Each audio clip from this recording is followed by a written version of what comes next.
high school, Learn for Life High School today, and we are out here to really spread our mission to inspire that culture of excellence and service to country. And that service to country doesn't mean recruiting military specifically. It means to do something with your life, to spark the interest in these great students here at this high school to do something with their life, whether it's a welder, a doctor, a lawyer, anything. And that's our overall goal is with our mission, and we do that through our flight demonstration. The Blue Angels is the United States Navy Flight Demonstration Squadron with aviators from both the Navy and the Marines.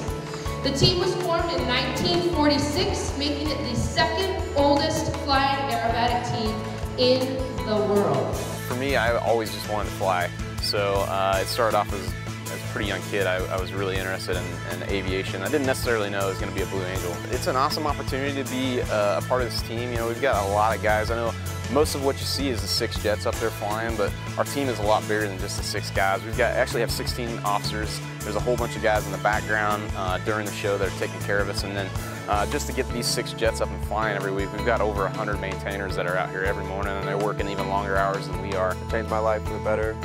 I go home a lot, and a lot of my friends are still doing the same thing, and I can kind of go home to like seeing the world. I do all kinds of things and make good money and get to work on awesome jets.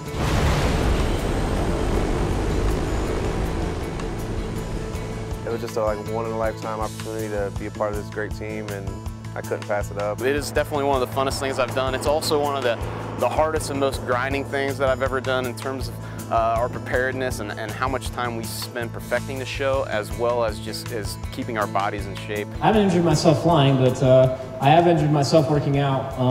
We're required to work out 6 days a week being on the team to keep our G tolerance up, to overcome the G forces in which we experience in flight, because we don't have any type of G protection or anything else. So we work out, we always work a lot of core and legs in the gym, a lot of heavy weights, and also a lot of cardiovascular mixed together, and I've injured myself doing that. I come from a very small rural area, my hometown, and I never went to any type of Ivy League school or elite school. I went to a state school, and you can do anything with your life as long as you apply that dedication, hard work, and just self-discipline. One of our mission statements, inspire a culture of excellence, and our goal is to get the knowledge of the Navy, especially naval aviation, out there, but kind of one of our secondary and maybe even more of a primary goal is to just inspire kids to be the best that they can be in whatever they're doing. Kids will kind of see us walking through, they'll see the jets fly, and they'll give them inspiration to, maybe want to be a pilot or to join the military, because the military has pretty much any civilian job there is out there. So they go out there, they get a good training, they can get out and become,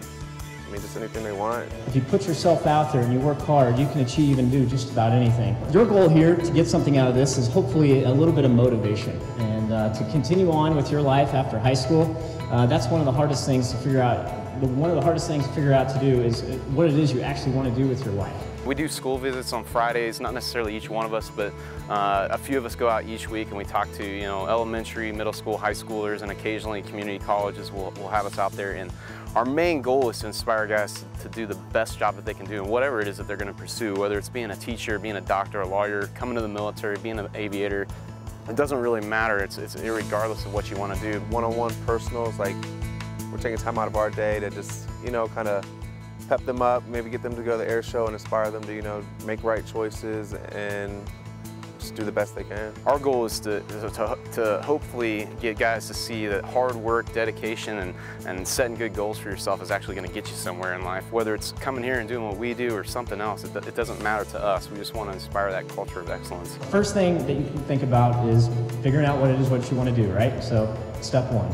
Once you figure that out, really just dedication, hard work, and not letting people tell you no. The next step is hard work, and it's going to be discipline. Discipline is the key to success in anything that you do. Always try to be the person in your group of individuals to be positive and work hard and try to lead by example just from who you are out there. So surround yourself by good people. One of the biggest things you got to do to achieve your dreams is you got to set goals. And whether that's, you got to have a big long-term goal. If your desire, like me when I was little, is to be an aviator or to go fly jets, that's got to be your long-term goal. But to get you there, you got to have a lot of short-term goals along the way, whether that's just passing the next test in class or getting through middle school, grade school, whatever it is. You got to have short-term goals, long-term goals, and then you got to surround yourself with people who are willing to help get you there. If you're hanging out with the wrong crowd, then obviously you're probably not going to reach your goals and your potential because the people around you have to be a good support structure to get you there. So those would be my 2 biggest points. Set a goal and surround yourself with people that are willing to help you along the way. First thing was come up with the goal, right? Work hard. Don't take no for an answer, and surround yourself by good people. Our students need heroes. America needs heroes, and we had 3 of them here today. And the lead pilot talked to our students. It was unbelievable. He didn't talk to them about the military. He talked to them about themselves and what they should do for their life and how to prepare for a life. With work hard, find your objectives, and make sure that they remember the self-discipline to keep going.